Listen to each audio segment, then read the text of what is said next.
ಈ ಮಾಸದಲ್ಲಿ ಯಾರು ಎಷ್ಟೇ ಕೇಳಿದರೂ ಈ ವಸ್ತುಗಳನ್ನು ಕೊಡಬೇಡಿ. ಕಷ್ಟಗಳು ಬರುತ್ತವೆ, ಲಕ್ಷ್ಮೀದೇವಿಯ ಅನುಗ್ರಹ ಕಡಿಮೆಯಾಗುತ್ತದೆ, ಭಿಕ್ಷೆ ಬೇಡುವ ಸ್ಥಿತಿಗೆ ತಲುಪುತ್ತೀರಿ ಎಂದು ಶಾಸ್ತ್ರಗಳು ಹೇಳುತ್ತವೆ. ಹಾಗಾದರೆ ಆ ವಸ್ತುಗಳು ಯಾವುವು, ಏಕೆ ನೀಡಬಾರದು ಎಂಬ ವಿಷಯಗಳನ್ನು ಈಗ ವಿವರವಾಗಿ ವಿಡಿಯೋದಲ್ಲಿ ತಿಳಿದುಕೊಳ್ಳೋಣ.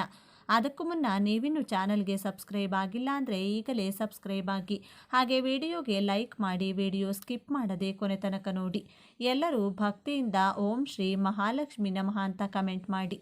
ಇಂತಹ ವಸ್ತುಗಳನ್ನು ಈ ಮಾಸದಲ್ಲಿ ಇತರರಿಗೆ ಸಾಲವಾಗಿ, ದಾನವಾಗಿ ಅಥವಾ ಕನಿಷ್ಠ ಕೈ ಬದಲಾಗಿಯೂ ಕೂಡ ನೀಡಬಾರದು. ಒಂದು ವೇಳೆ ತಪ್ಪಾಗಿ ಈ ನಿಯಮವನ್ನು ಉಲ್ಲಂಘಿಸಿದರೆ ಸಾಕ್ಷಾತ್ ಶ್ರೀ ಮಹಾಲಕ್ಷ್ಮಿ ದೇವಿಯೇ ಆ ಮನೆಯ ಮೇಲೆ ಮುನಿಸಿಕೊಂಡು ಶಾಶ್ವತವಾಗಿ ಆ ಗೃಹವನ್ನು ಬಿಟ್ಟು ಹೋಗ್ತಾರೆ. ಆ ಮನೆ ಧನಧಾನ್ಯಗಳನ್ನು ಕಳೆದುಕೊಂಡು ದಾರಿದ್ರ್ಯದಿಂದ ತುಂಬಿ ಹೋಗುತ್ತದೆ.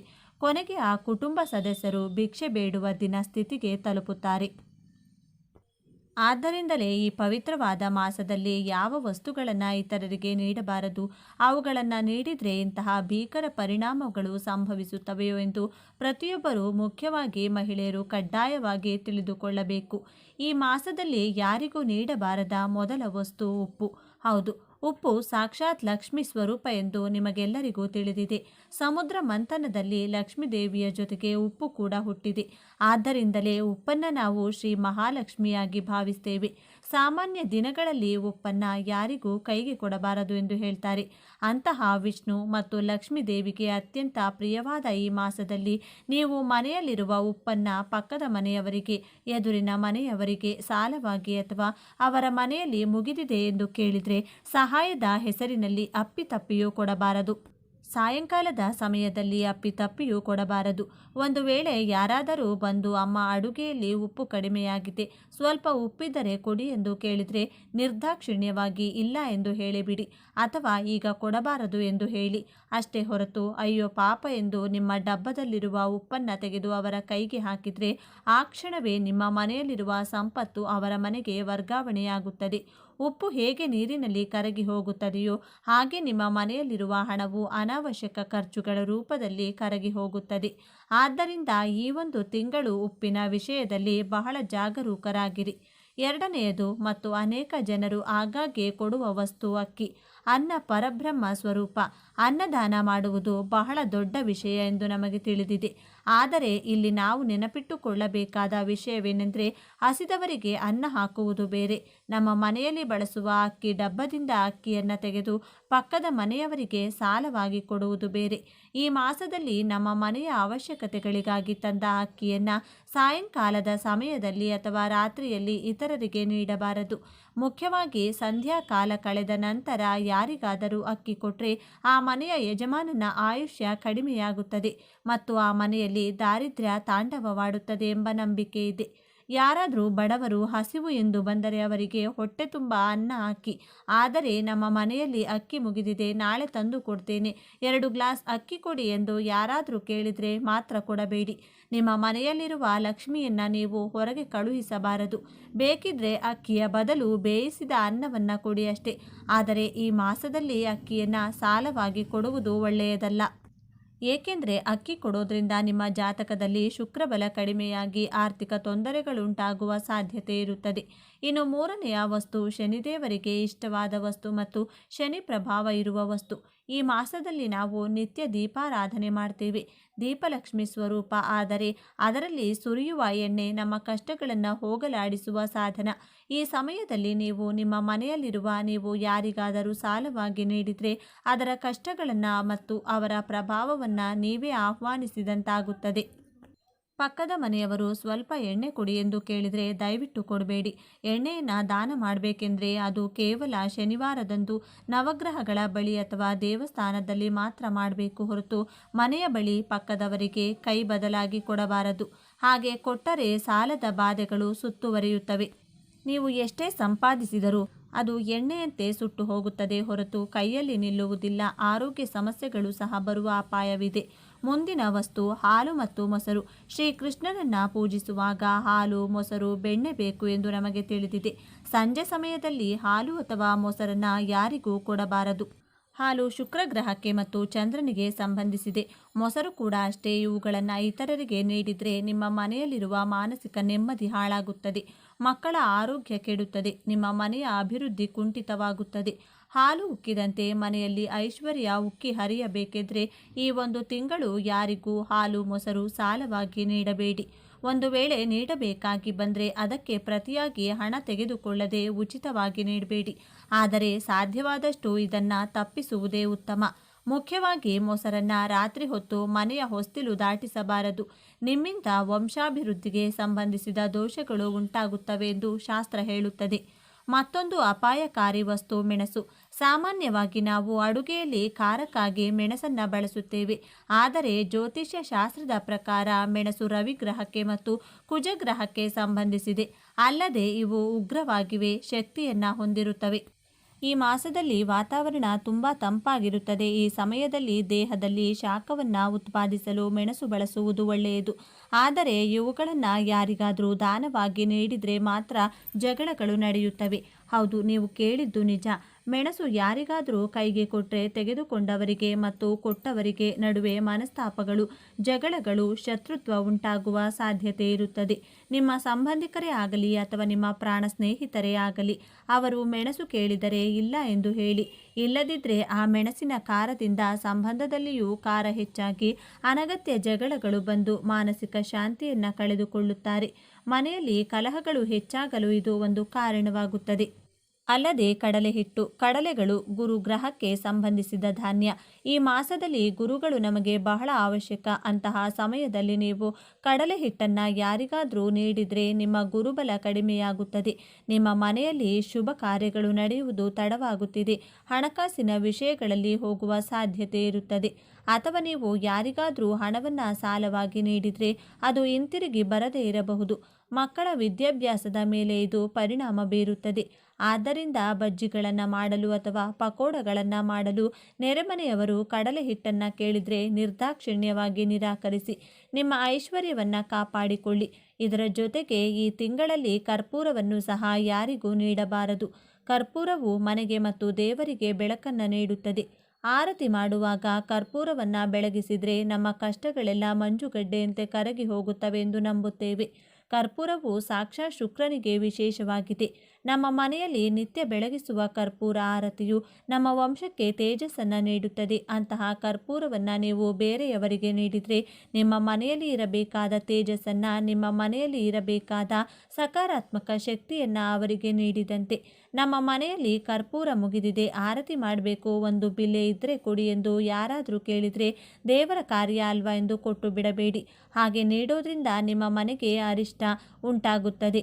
ನಿಮ್ಮ ಮನೆಯಲ್ಲಿ ಒಳ್ಳೆಯ ಕೆಲಸಗಳು ನಿಂತು ಹೋಗುತ್ತವೆ. ಇನ್ನು ಕೊನೆಯ ವಸ್ತು ಯಾವುದು ಎಂದರೆ ಮೊಟ್ಟೆಗಳು. ಈ ಮಾಸ ಪರಮ ಪವಿತ್ರವಾದ ಮಾಸವಾಗಿರುವುದರಿಂದ ಅನೇಕರು ಈ ತಿಂಗಳು ಮಾಂಸಾಹಾರವನ್ನು ಮುಟ್ಟುವುದಿಲ್ಲ. ಆದರೆ ಕೆಲವರು ಮೊಟ್ಟೆಗಳನ್ನು ತಿನ್ನುತ್ತಾರೆ ಅಥವಾ ಬೇಯಿಸಿಕೊಳ್ಳುತ್ತಾರೆ. ಅದು ಅವರವರ ಇಷ್ಟ. ನೀವು ಮೊಟ್ಟೆಗಳನ್ನು ಬೇಯಿಸಿ ತಿಂದರೂ ಪರವಾಗಿಲ್ಲ. ಆದರೆ ಯಾವುದೇ ಪರಿಸ್ಥಿತಿಯಲ್ಲಿಯೂ ಈ ತಿಂಗಳಲ್ಲಿ ಮೊಟ್ಟೆಗಳನ್ನು ಯಾರಿಗೂ ನೀಡಬಾರದು, ದಾನವಾಗಿಯೂ ನೀಡಬಾರದು. ನೀವು ಇಂತಹ ವಸ್ತುಗಳನ್ನು ವಿನಿಮಯ ಮಾಡುವುದರಿಂದ ಆ ಮನೆಯಲ್ಲಿ ನಕಾರಾತ್ಮಕ ಶಕ್ತಿ ಹೆಚ್ಚಾಗುತ್ತದೆ. ಇದು ದಾರಿದ್ರ್ಯಕ್ಕೆ ಕಾರಣವಾಗುತ್ತದೆ. ಆರ್ಥಿಕವಾಗಿ ನೀವು ಎಷ್ಟೇ ಎತ್ತರಕ್ಕೇರಿದರೂ ಒಮ್ಮೆಲೆ ಕೆಳಗೆ ಬೀಳುವ ಅಪಾಯವಿರುತ್ತದೆ.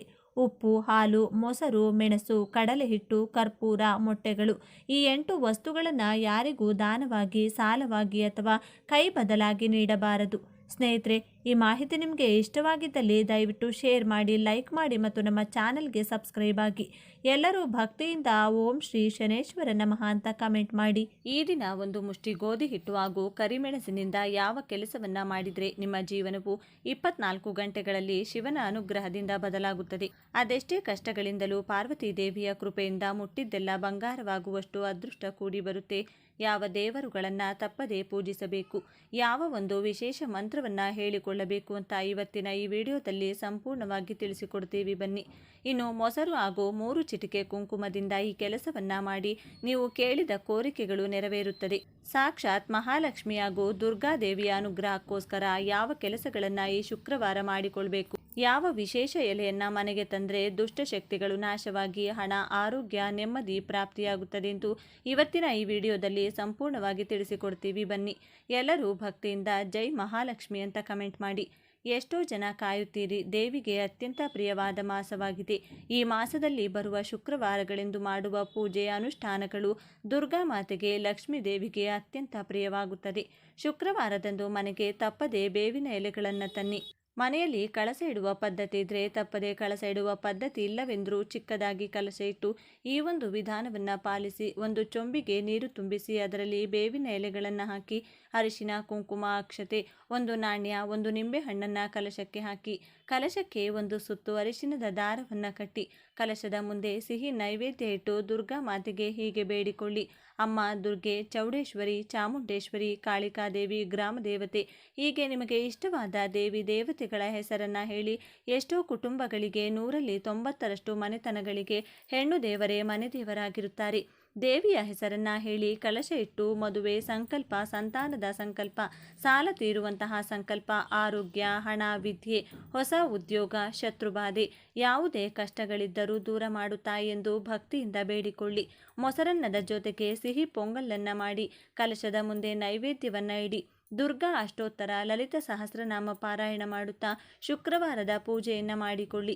ಈ ಒಂದು ವಿಧಿವಿಧಾನವನ್ನು, ವಿಶೇಷ ಪೂಜೆಯನ್ನು ಯಾವ ಸಮಯದಲ್ಲಿ ಮಾಡಿಕೊಳ್ಬೇಕು ಅಂತ ನೋಡೋದಾದರೆ ಬೆಳಿಗ್ಗೆ 4:30ರಿಂದ 5:30, ಬೆಳಗ್ಗೆ 6ರಿಂದ 7 ಗಂಟೆ, ಬೆಳಗ್ಗೆ 9ರಿಂದ 10:20. ಈ ಸಮಯದಲ್ಲಿ ನೀವು ದುರ್ಗಾ ಮಾತೆಯ ಪೂಜೆ ಅಥವಾ ಕಲಶ ಪ್ರತಿಷ್ಠಾಪನೆಯನ್ನು ಮಾಡಿಕೊಳ್ಳಬಹುದು. ಕಲಶ ಇಟ್ಟು ಪೂಜೆ ಮಾಡಲು ಸಾಧ್ಯವಾಗದಿದ್ದವರು ಏನು ಮಾಡಬೇಕು? ಕುಂಕುಮವನ್ನು ದುರ್ಗಾದೇವಿಯ ಮುಂದೆ ಒಂದು ಬಟ್ಟಲು ಅಥವಾ ತಟ್ಟೆಯಲ್ಲಿಟ್ಟು ಆ ತಟ್ಟೆಗೆ ಕುಂಕುಮವನ್ನು ಹಾಕುತ್ತಾ ದುರ್ಗಾ ಅಷ್ಟೋತ್ತರ ಅಥವಾ ಅಭಿರಾಮಿ ಸ್ತೋತ್ರ ಪಾರಾಯಣ ಮಾಡಿ ಯೂಟ್ಯೂಬ್ನಲ್ಲಿ ಹಾಕಿಕೊಂಡು ಈ ಅಭಿರಾಮಿ ಸ್ತೋತ್ರದ ಆಡಿಯೋವನ್ನು ಕೇಳಿ. ದುರ್ಗಾದೇವಿಯ ಫೋಟೋ ನಿಮ್ಮ ಮನೆಯಲ್ಲಿದ್ದರೆ ದೇವಿಯ ಮುಂದೆ ಕುಳಿತು ಈ ಪೂಜೆಯನ್ನು ಮಾಡಿಕೊಳ್ಳಿ. ಇಲ್ಲವಾದರೆ ಮನಸ್ಸಿನಲ್ಲಿಯೇ ನಿಮ್ಮ ಇಷ್ಟವಾದ ದೇವಿಯನ್ನು ಸ್ಮರಿಸಿ ಅಭಿರಾಮಿ ಸ್ತೋತ್ರವನ್ನು ಕೇಳುತ್ತಾ ಕುಂಕುಮಾರ್ಚನೆಯನ್ನು ಅತ್ಯಂತ ಸರಳವಾಗಿ ಮಾಡಿಕೊಳ್ಳಿ. ಬಳಿಕ ಆ ಕುಂಕುಮವನ್ನು ಇಡೀ ಕುಟುಂಬ ಹಣೆಗಿಟ್ಟುಕೊಳ್ಳಿ. ಪೂಜೆಯಲ್ಲಿ ದೇವಿಗೋಸ್ಕರ ಹಾಲಿಗೆ ಕಲ್ಲು ಸಕ್ಕರೆ ಹಾಕಿಡಿ. ವೀಳ್ಯದೆಲೆ, ಬಾಳೆಹಣ್ಣು, ಬಳೆ, ನಾಣ್ಯಗಳನ್ನು ಇಟ್ಟು ಹಣದ ಅಭಿವೃದ್ಧಿಯಾಗಲಿ, ಬಡತನ ದೂರವಾಗಲಿ, ಮನೆಯ ಯಜಮಾನ ಅಂದರೆ ನಿಮ್ಮ ಪತಿಗೆ ಸಕಲ ದಿಕ್ಕುಗಳಿಂದಲೂ ಯಶಸ್ಸು, ಅದೃಷ್ಟ ಕೂಡಿ ಬರಲಿ ಎಂದು ನಮಸ್ಕಾರ ಮಾಡಿಕೊಳ್ಳಿ. ಶುಕ್ರವಾರ ರಾಹುಕಾಲ ಕಾಲದಲ್ಲಿ ದುರ್ಗಾದೇವಿಯ ದೇವಸ್ಥಾನಕ್ಕೆ ಮೊಸರನ್ನ ನೈವೇದ್ಯ ಮಾಡಿಕೊಂಡು ದೇವಿಯ ಮುಂದೆ ಇಟ್ಟು ಪೂಜೆ ಮಾಡಿಸಿ. ಬಳಿಕ ಅಲ್ಲಿ ಬಂದಿರುವಂತಹ ಭಕ್ತರಿಗೆ ನಿಮ್ಮ ಕೈಯಿಂದ ಹಂಚಿ. ಗ್ರಾಮ ದೇವತೆಗೆ ಬೇವಿನ ಎಲೆ, ನಿಂಬೆಹಣ್ಣಿನ ದೀಪದ ಆರತಿಗಳನ್ನು ಅರ್ಪಿಸಿ. ಶುಕ್ರವಾರ ವಾರಾಹಿ ದೇವಿಯನ್ನು ನೆನೆದು ವಾರಾಹಿ ದೇವಿಯ ಮಂತ್ರಗಳನ್ನು ಹೇಳಿಕೊಳ್ಳಬಹುದು. ಮೈಸೂರು ಶ್ರೀ ಚಾಮುಂಡೇಶ್ವರಿ ಬೆಟ್ಟವಾಗಿರಬಹುದು, ದುರ್ಗಾ ಮಾತೆಯ ಶಕ್ತಿ ಕ್ಷೇತ್ರಗಳನ್ನಾಗಿರಬಹುದು. ಮೆಟ್ಟಲು ಸೇವೆ ಮಾಡುತ್ತಾ ಅಂತ ದೇವಿಗೆ ಶುಕ್ರವಾರಗಳಲ್ಲಿ ಸೀರೆ, ಬಳೆ, ಮಡಿಲಕ್ಕಿ ಕೊಡ್ತೀನಿ ಅಂತ ನಿಮ್ಮ ಕೋರಿಕೆಗೆ ತಕ್ಕಂತೆ ಹರಕೆಗಳನ್ನು ಮಾಡಿಕೊಳ್ಳಿ. ಲಕ್ಷ್ಮೀದೇವಿ ಅದೃಷ್ಟ ಹಾಗೂ ಐಶ್ವರ್ಯವನ್ನು ಕರುಣಿಸಲು ಶುಕ್ರವಾರಗಳಂದು ಒಂದೇ ಒಂದು ತಾವರೆ ಪುಷ್ಪವನ್ನು ದೇವಿಯ ಮುಂದಿಟ್ಟು ಲಕ್ಷ್ಮಿ ಅಷ್ಟೋತ್ತರ, ವಿಷ್ಣು ಸಹಸ್ರನಾಮ ಎರಡನ್ನೂ ಕೂಡ ಜೊತೆಯಲ್ಲಿ ಕೇಳಿ. ದೇವಿಗೆ ಆಗಿನಿಂದ ಮಾಡಿದ ಪಾಯಸ, ಸಿಹಿ ಪಾಯಸವನ್ನು ಅರ್ಪಿಸಿ. ಮಹಾಲಕ್ಷ್ಮಿ ಜೊತೆಗೆ ವೆಂಕಟೇಶ್ವರ ಸ್ವಾಮಿಗೆ ಪಚ್ಚ ಕರ್ಪೂರದ ಆರತಿ ಬೆಳಗಿ ಸಾಲದ ಜೀವನದಿಂದ ಮುಕ್ತಿ ದೊರೆತು ಹಣದ ವಿಸ್ಮಯಗಳು ನಿಮ್ಮ ಬದುಕಿನಲ್ಲಿ ನಡೆಯಲಿ ಎಂದು ಭಕ್ತಿಯಿಂದ ಮಹಾಲಕ್ಷ್ಮಿ ದೇವಿಗೆ ಬೇಡಿಕೊಳ್ಳಿ. ಶ್ರೀಚಕ್ರ ಇರುವ ದೇವಿ ಆಲಯಗಳಿಗೆ ಶುಕ್ರವಾರಗಳಂದು ಭೇಟಿ ನೀಡಿ ದರ್ಶನ ಪಡೆದರೆ ಜೀವನದಲ್ಲಿ ಎಂದಿಗೂ ಶತ್ರು ಬಾಧೆಗಳು ಬಾಧಿಸುವುದಿಲ್ಲ. ಮಾಟಮಂತ್ರ, ದುಷ್ಟಶಕ್ತಿಗಳ ಕಾಟದಿಂದ ಬೇಸತ್ತಿದ್ರೆ ತಪ್ಪದೆ ಶುಕ್ರವಾರಗಳಂದು ದುರ್ಗಾದೇವಿಯ ದೇವಸ್ಥಾನಗಳಲ್ಲಿ ಎಳನೀರಿನಿಂದ ಅಭಿಷೇಕ ಮಾಡಿಸಿ. ಗೋರಂಟಿ ಅಂದರೆ ಮೆಹಂದಿಯನ್ನು ಈ ಶುಕ್ರವಾರ ಕೈಗೆ ಹಾಕಿಕೊಂಡ್ರೆ ದುರ್ಗಾದೇವಿಯ ಜೊತೆಗೆ ಮಹಾಲಕ್ಷ್ಮಿಯ ಅನುಗ್ರಹ ಸಿಗುತ್ತದೆ. ದೇಹದಲ್ಲಿನ ವಿಷಕಾರಿ ಜಂತುಗಳು ಇದರಿಂದ ಸಾಯುತ್ತವೆಂದು ವಿಜ್ಞಾನ ಹೇಳುತ್ತದೆ. ಮೆಹಂದಿಯನ್ನು ಈ ಶುಕ್ರವಾರದಂದು ಕೈಗೆ ಹಚ್ಚಿಕೊಂಡ್ರೆ ಗಂಡನಿಗೆ ಆಯಸ್ಸು, ಆರೋಗ್ಯ, ಅದೃಷ್ಟ ಕೂಡ ವೃದ್ಧಿಯಾಗುತ್ತದೆ. ಮೆಹಂದಿ ಎಲೆಗಳು ಸಿಕ್ಕರೆ ಸ್ವಲ್ಪ ಅರಿಶಿನ ಬೆರೆಸಿ ನಿಮ್ಮ ಕೈನಿಂದ ಅರೆದು ಕೈಗೆ ಹಚ್ಚಿಕೊಳ್ಳಿ. ಮೊದಲು ತಿಳಿಸಿದ ಕಳಸ ಪೂಜೆಯನ್ನು ಶುಕ್ರವಾರ ಮಾಡಿರ್ತೀನಿ. ಮರುದಿನ ಶನಿವಾರ ಕಳಸ ವಿಸರ್ಜನೆಯನ್ನು ಬೆಳಗ್ಗೆ ಮಾಡಿಕೊಳ್ಳಬಹುದು. ಕಳಸದಲ್ಲಿದ್ದಂತಹ ನಿಂಬೆಹಣ್ಣು, ಎಲೆ, ನೀರನ್ನು ಮರದ ಬುಡಕ್ಕೆ ಹಾಕಿ ನಾಣ್ಯವನ್ನು ಪೂಜಾ ಕೋಣೆಯಲ್ಲಿಟ್ಟಿಟ್ಟುಕೊಳ್ಳಿ. ಶುಕ್ರವಾರ ಸಾಂಬ್ರಾಣಿ ಧೂಪವನ್ನು ಮನೆಯಲ್ಲಿ ಹಾಕಿ ಮನೆಗೆ ಮುತ್ತೈದೆಯರನ್ನು ಕರೆಸಿ ಅರಿಶಿನ, ಕುಂಕುಮ, ತಾಂಬೂಲ, ರವಿಕೆ, ಹಣವನ್ನು ಕೊಟ್ಟು ಅವರ ಆಶೀರ್ವಾದವನ್ನು ಪಡೆದುಕೊಳ್ಳಿ. ಇದರಿಂದ ಸುಮಂಗಲಿ ತತ್ವ ನಿಮಗೆ ವೃದ್ಧಿಯಾಗುತ್ತದೆ. ಮಹಾಲಕ್ಷ್ಮೀ ದೇವಿಯು ಮುತ್ತೈದೆಯರ ಮೂಲಕ ಮನೆಗೆ ಪ್ರವೇಶ ಮಾಡುತ್ತಾಳೆ. ಇನ್ನು ಮೊದಲು ವಾಯುಪುತ್ರ ಆಂಜನೇಯನ ಗುಡಿಗೆ ಹೋಗಿ ಆತನ ದರ್ಶನ ಪಡೆದು ಪ್ರದಕ್ಷಿಣೆ ಮಾಡಿ ಎಳ್ಳೆಣ್ಣೆಯ ದೀಪಗಳನ್ನು ಹಚ್ಚಿ. ಇದರಿಂದ ಅಸಾಧ್ಯವಾದ ಕೆಲಸಗಳು ಕೂಡ ಸಾಧ್ಯವಾಗುತ್ತದೆ. ಕೆಲಸಗಳು ಸುಲಭವಾಗುತ್ತದೆ. ದುಷ್ಟಶಕ್ತಿಗಳ ನಾಶವಾಗುತ್ತದೆ. ಶತ್ರು ಭಯ, ಆರೋಗ್ಯ ಸಮಸ್ಯೆಗಳಿಂದ ವಿಶೇಷ ರಕ್ಷಣೆ ಆಂಜನೇಯನಿಂದ ನಿಮಗೆ ಪ್ರಾಪ್ತಿಯಾಗುತ್ತದೆ. ಈ ದಿನ ನೀವು ಯಾವುದೇ ಅನುಷ್ಠಾನಗಳನ್ನು ಮಾಡಿದರೂ, ದೃಷ್ಟಿ ತೆಗೆಯಲು ಮಾಡುವಂಥ ಪರಿಹಾರಗಳನ್ನು ಮಾಡಿದರೆ ಅತಿ ಬೇಗನೆ ಫಲ ನೀಡುತ್ತದೆ. ಈ ದಿನ ಪಿತೃಗಳ ಸೇವೆ ಮಾಡಿದರೆ, ಪಿತೃಗಳ ಸ್ಮರಣೆಯನ್ನು ಮಾಡಿಕೊಂಡ್ರೆ ತುಂಬ ಒಳ್ಳೆಯದು. ಭಗವಂತನು ಪಿತೃಗಳ ಸ್ಮರಣೆ ಮಾಡಬೇಕು. ಕೇವಲ ಪಿತೃಪಕ್ಷದಲ್ಲಷ್ಟೇ ಅಲ್ಲದೆ ಪ್ರತಿ ತಿಂಗಳು ಬರುವಂತಹ ಇಂತಹ ಅಮಾವಾಸ್ಯೆಗಳಂದು ಪಿತೃತರ್ಪಣವನ್ನು ನೀಡುತ್ತಾ ಬಂದರೆ ಪಿತೃಗಣಗಳು ಸಂತೃಪ್ತಗೊಂಡು ಇಡೀ ಕುಟುಂಬಕ್ಕೆ ಆರಿಸುತ್ತಾರೆ. ಇದರಿಂದ ನಿಮ್ಮ ಮನೆಯಲ್ಲಿರುವಂತಹ ಎಲ್ಲ ಅನಾರೋಗ್ಯ ಸಮಸ್ಯೆ, ಕಾರ್ಯ ಅಡೆತಡೆ, ಹಣದ ಸಂಕಷ್ಟ ದೂರವಾಗಿ ಉತ್ತಮೋತ್ತಮ ಫಲಗಳು ಸಿಗುತ್ತದೆ. ಈ ದಿನ ಪಿತೃಗಳಿಗೆ ತಪ್ಪದೆ ತರ್ಪಣವನ್ನು ನೀಡಿ, ಮನೆಯಲ್ಲಿ ಅಡುಗೆ ಮಾಡಿದ ತಕ್ಷಣ ಅನ್ನವನ್ನು ನೀವು ತಯಾರಿಸಿದ ಆಹಾರವನ್ನು ಮನೆಯ ಹೊರಭಾಗದಲ್ಲಿ ಒಂದು ಎಲೆಯ ಮೇಲಿಟ್ಟು ಪಿತೃಗಳ ಹೆಸರನ್ನು ಮನಸ್ಸಿನಲ್ಲಿ ಸ್ಮರಿಸಿಕೊಳ್ಳಿ. ನಾಳೆ ನದಿ ಸ್ನಾನ ಮಾಡಿದರೆ ತುಂಬ ಒಳ್ಳೆಯದು. ಸಾಧ್ಯ ಆಗಿಲ್ಲ ಅಂದರೆ ಪವಿತ್ರ ನದಿಗಳ ನೀರನ್ನು ಬೆರೆಸಿಕೊಂಡು ಸ್ನಾನ ಮಾಡಿ. ಅದು ಕೂಡ ಸಾಧ್ಯವಾಗಲ್ಲ ಅಂದರೆ ಕಲ್ಲುಪ್ಪು, 5-6 ಬೇವಿನ ಎಲೆಯನ್ನು ಬೆರೆಸಿಕೊಂಡು ಸ್ನಾನ ಮಾಡಿ. ಇದರಿಂದ ದೇಹದಲ್ಲಿನ ಎಲ್ಲ ನೆಗೆಟಿವ್ ಶಕ್ತಿಗಳು ತೊಲಗಿ ಹೋಗುತ್ತದೆ. ಈ ದಿನ ಗೋಧಿ ಹಿಟ್ಟಿನಿಂದ ಮಾಡಬೇಕಾದ ಮುಖ್ಯವಾದ ಕೆಲಸ ಯಾವುದು ಅಂತ ನೋಡೋದಾದರೆ, ಗೋಧಿ ಹಿಟ್ಟಿನಿಂದ ಮನೆಯಲ್ಲಿ ಎಷ್ಟೆಷ್ಟು ಜನ ಇರ್ತೀರೋ ಅಷ್ಟು ಜನರಿಗೆ ಒಂದೊಂದು ಚಪಾತಿಯಂತೆ ತಯಾರು ಮಾಡಿಕೊಂಡು ಆ ಚಪಾತಿಯ ಮೇಲೆ ತುಪ್ಪವನ್ನು ಹಚ್ಚಬೇಕು. ನಂತರ ಕೈನಲ್ಲಿ ಆ ಚಪಾತಿಯನ್ನು ಹಿಡಿದು ಒಬ್ಬೊಬ್ಬರಿಗೆ 3 ಬಾರಿ ಎಡಭಾಗದಿಂದ 3 ಬಾರಿ ಬಲಭಾಗದಿಂದ ತಲೆಯ ಮೇಲೆ ಸುತ್ತಿ ಇಳಿ ತೆಗೆದು ಮನೆಯ ಬಳಿ ಇರುವಂತಹ ಶ್ವಾನಕ್ಕೆ ನೀಡಬೇಕು. ಇದರಿಂದ ನಿಮಗಿರುವ ಎಲ್ಲ ವಿಧವಾದ ದೃಷ್ಟಿ ದೋಷಗಳು ಕಳೆದು ಹೋಗುತ್ತದೆ. ಅಕ್ಕಪಕ್ಕದವರ ದೃಷ್ಟಿ, ಜನರ ಕೆಟ್ಟ ಕಣ್ಣು, ಕೆಲಸ ಮಾಡುವ ಜಾಗದಲ್ಲಿ ಯಾರಾದರೂ ಶತ್ರುಗಳಿದ್ರೆ, ಸಂಬಂಧಿಕರ ಅಸೂಯೆ ಇದ್ದರೆ ದೂರವಾಗುತ್ತದೆ. ಇದರಿಂದ ಸಕಲ ಕಾರ್ಯಗಳಲ್ಲೂ ಯಶಸ್ಸು, ಮಾನಸಿಕ ನೆಮ್ಮದಿ ಸಿಗುತ್ತದೆ. ದೃಷ್ಟಿದೋಷಗಳು ದೂರವಾದರೆ ಸಂಪಾದನೆಗಿರುವಂತಹ ಅಡ್ಡಿಗಳು ಕೂಡ ಕಳೆದು ಹೋಗುತ್ತದೆ. ಮನೆಯಲ್ಲಿ ಒಂದು ತಟ್ಟೆಯ ಮೇಲೆ ಬೇವಿನ ಎಲೆಗಳನ್ನಿಟ್ಟು ಅದರ ಮೇಲೆ ಮಣ್ಣಿನ ದೀಪವನ್ನು ಹಚ್ಚಿ, ದೀಪಕ್ಕೆ ಎಳ್ಳೆಣ್ಣೆಯ ಜೊತೆಗೆ ಸ್ವಲ್ಪ ಕುಂಕುಮವನ್ನು ಹಾಕಿ, ನಿಮ್ಮ ಕುಲದೇವರಲ್ಲಿ ಹೆಣ್ಣು ದೇವರುಗಳಿದ್ರೆ ಪ್ರಾರ್ಥನೆ ಮಾಡಿಕೊಳ್ಳಿ. ಇಲ್ಲವಾದರೆ ಗ್ರಾಮ ದೇವತೆಗೆ ನಮಸ್ಕಾರ ಮಾಡಿಕೊಂಡು ಈ ದೀಪವನ್ನು ಹಚ್ಚಿ. ಮನೆಯಲ್ಲಿನ ಎಲ್ಲ ನೆಗೆಟಿವ್ ಶಕ್ತಿಗಳು ಕಳೆದು ಅನೇಕ ಮೂಲಗಳಿಂದ ಧನಗಮನವಾಗುತ್ತದೆ. ಇದರ ಜೊತೆಗೆ ಮನೆಗೆ ಸಮೀಪವಿರುವಂತಹ ಗ್ರಾಮ ದೇವತೆಯ ಆಲಯಕ್ಕೆ ನಿಮ್ಮ ಕೈನಿಂದ ತಯಾರು ಮಾಡಿದ ನಿಂಬೆಹಣ್ಣಿನ ಚಿತ್ರಾನ್ನವನ್ನಾಗಿರಬಹುದು, ಮೊಸರನ್ನವಾಗಿರಬಹುದು ಕೊಟ್ಟು ವಿಶೇಷವಾಗಿ ಮನೆಯ ಸದಸ್ಯರ ಹೆಸರನ್ನು ಹೇಳುತ್ತಾ ಪೂಜೆಯನ್ನು ಮಾಡಿಸಿ. ನಂತರ ಪ್ರಸಾದವನ್ನು ಅಲ್ಲಿ ಬಂದಂತಹ ಭಕ್ತರಿಗೆ ನಿಮ್ಮ ಕೈಯಿಂದ ಹಂಚಿ, ದೇವಿ ದೇಗುಲದಲ್ಲಿ ಸಿಗುವ ಕುಂಕುಮವನ್ನು ಮನೆಗೆ ತಂದು ಹಣೆಗೆ ತಿಲಕವಾಗಿಡುತ್ತಾ ಬನ್ನಿ. ಇದರಿಂದ ಮುಂದಿನ ಗ್ರಾಮ ದೇವತೆಯ ರಕ್ಷಣೆ ನಿಮ್ಮ ಇಡೀ ಕುಟುಂಬಕ್ಕೆ ಸದಾ ಇರುತ್ತದೆ. ಈ ದಿನದಂದು ಮನೆಯಲ್ಲಿ ಶಿವಲಿಂಗ ಇತ್ತು ಅನ್ನೋದಾದರೆ ಕಪ್ಪು ದ್ರಾಕ್ಷಿ ರಸಕ್ಕೆ ಕಪ್ಪು ಮೆಣಸಿನ ಕಾಳುಗಳನ್ನು ಬೆರೆಸಿ ಅಭಿಷೇಕ ಮಾಡಿದರೆ ಶತ್ರುಗಳೆಲ್ಲ ಸಮೂಹವಾಗಿ ನಶಿಸಿ ಹೋಗ್ತಾರೆ. ಶತ್ರುಗಳು ಮಾಡಿಸುವಂಥ ಮಾಟಮಂತ್ರ ಆಗಿರಬಹುದು, ದುಷ್ಟಶಕ್ತಿಗಳ ಕಾಟ ಆಗಿರಬಹುದು, ಅವರಿಗೆ ರಿವರ್ಸ್ ಆಗುತ್ತದೆ. ಆ ವ್ಯಕ್ತಿಯಿಂದ ನಿಮಗಾಗುವಂಥ ತೊಂದರೆಗಳು ಶಾಶ್ವತವಾಗಿ ನಿಂತು ಹೋಗುತ್ತದೆ. ಈ ದಿನ ಸಾಧ್ಯವಾದರೆ ಶಿವನ ದೇಗುಲಕ್ಕೆ ಹೋಗಿ ಶಿವಪ್ಪನ ದರ್ಶನ ಮಾಡಿ ಮನೆಗೆ ಬನ್ನಿ. ಇನ್ನೂ ಸಾಧ್ಯವಾಗುತ್ತೆ ಅಂದರೆ ಕಾಲಭೈರವನ ದರ್ಶನ ಮಾಡಿಕೊಳ್ಳಿ. ಈ ದಿನದಂದು ಪುಸ್ತಕಗಳನ್ನು ದಾನವಾಗಿ ನೀಡಿ, ಧಾನ್ಯಗಳನ್ನು ದಾನವಾಗಿ ನೀಡಿ, ವಸ್ತ್ರ ದಾನವನ್ನು ಮಾಡಿ. ಇದರಿಂದ ಸಕಲ ಪಾಪಗಳು ನಶಿಸಿ ಪುಣ್ಯಫಲ ಪ್ರಾಪ್ತಿಯಾಗುತ್ತದೆ. ಇನ್ನು ಕೊನೆಯದಾಗಿ ಈ ಒಂದು ಮಂತ್ರವನ್ನು ಈ ದಿನ ಕೇವಲ 21 ಬಾರಿ ಹೇಳಿಕೊಂಡು ಶತ್ರುಗಳ ಹೆಸರನ್ನು ಸ್ಮರಿಸಿದರೆ ಅವರಿಂದ ಆಗುವಂತಹ ಎಲ್ಲ ಸಮಸ್ಯೆಗಳು, ಕಾಟಗಳು ನಿಂತು ಹೋಗುತ್ತದೆ. ಕೆಟ್ಟ ದೃಷ್ಟಿ, ಮಾಟಮಂತ್ರದ ಸಮಸ್ಯೆಗಳು ಕಳೆದು ಶತ್ರುಗಳು ಕೂಡ ನಿಮಗೆ ಮಿತ್ರರಾಗಿ ಪರಿವರ್ತನೆ ಆಗ್ತಾರೆ. ಈ ಒಂದು ಮಂತ್ರ ಈ ವಿಧವಾಗಿದೆ: ಓಂ ರಾಮ ಪರಶುರಾಮ ನರಸಿಂಹ ವಿಷ್ಣು ವಿಕ್ರಮ ನಮೋ ನಮಃ. ಮತ್ತೊಮ್ಮೆ ಹೇಳ್ತೀವಿ ಕೇಳಿ: ಓಂ ರಾಮ ಪರಶುರಾಮ ನೃಸಿಂಹ ವಿಷ್ಣು ವಿಕ್ರಮ ನಮೋ ನಮಃ.